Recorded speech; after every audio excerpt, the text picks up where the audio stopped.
Assalamualaikum dan selamat sejahtera. Saya Cikgu Asmida binti Fazil dari SMK Sultanah Bahiyah ingin menerangkan tentang tajuk keradioaktifan 8.4 kegunaan sinaran radioaktif dalam bidang pertanian. Sebelum ini kita telah belajar tentang radioaktif. Apakah itu bahan radioaktif? Bahan radioaktif adalah atom yang tidak stabil yang memancarkan tenaga dalam bentuk sinaran alfa, beta dan gamma. Proses ini dikenali sebagai reputan radioaktif. Contoh isotop yang digunakan kobalt 60, fosforus 32 dan nitrogen 15. Kepentingan penggunaan radioaktif dalam bidang pertanian.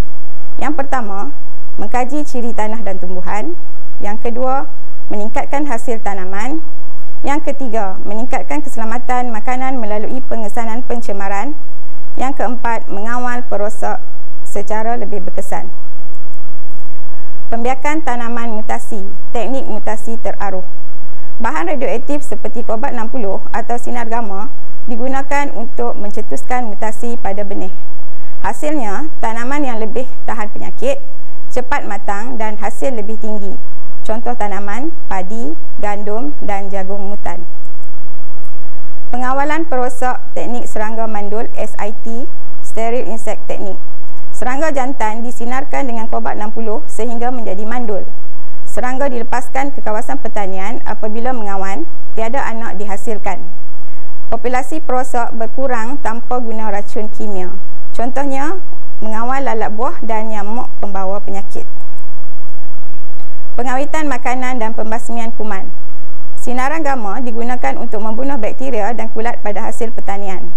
Ia digunakan untuk panjangkan jangka hayat hasil pertanian, menggantikan kaedah pembasmi kimia dan mengelakkan percambahan semasa penyimpanan. Pengesanan dan penyelidikan tanah tumbuhan. Kegunaan radioisotop fosforus 32 dan nitrogen 15 untuk mengetahui kekurangan nutrien dalam tanah, untuk meningkatkan keberkesanan pemupukan dan kajian penyerapan baja oleh tumbuhan. Kelebihan penggunaan radioaktif dalam pertanian.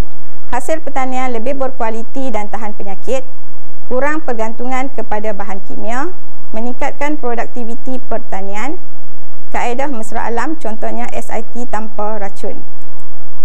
Kesimpulannya, bahan radioaktif memainkan peranan besar dalam meningkatkan kecekapan dan keselamatan sektor pertanian. Oleh itu, ia perlu dimanfaatkan dengan bijak dan beretika. Sokongan teknologi dan kawal selia penting untuk penggunaan yang selamat. Sekarang kita akan menjawab soalan-soalan kuis. Kuis yang pertama, namakan dua kegunaan utama sinaran radioaktif dalam bidang pertanian. A. Menyuburkan tanah dan meningkatkan pH. B. Mutasi induk dan pensterilan serangga perosak. C. Membunuh bakteria baik dan merosakkan benih. D. Menambahkan hasil susu lembu dan memanjangkan umur tanaman. Jawapannya B. Mutasi induk dan pensterilan serangga perosak, di mana ia digunakan untuk hasil varieti baru dan kawalan biologi.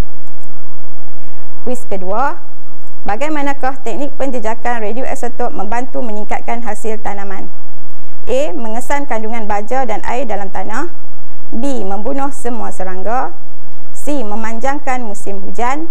D. Mengubah suhu tanah. Jawapannya A. Mengesan kandungan baja dan air dalam tanah, membantu petani menggunakan baja dan air secara lebih cekap. Kuis 3. Apakah jenis sinaran radioaktif yang biasa digunakan untuk memandulkan serangga perosak?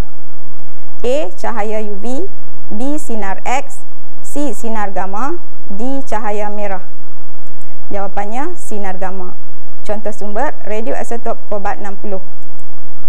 Kuis 4. Selain meningkatkan hasil, apakah satu lagi manfaat penggunaan sinaran radioaktif dalam pertanian? A. Menambah kos operasi. B. Meningkatkan kerosakan tanah. C. Mengurangkan penggunaan racun kimia. D. Memanjangkan musim kering. Jawapannya C. Mengurangkan penggunaan racun kimia. Teknik SIT dapat mengawal serangga tanpa racun. Sekian, terima kasih. Semoga video ini memberi manfaat untuk anda.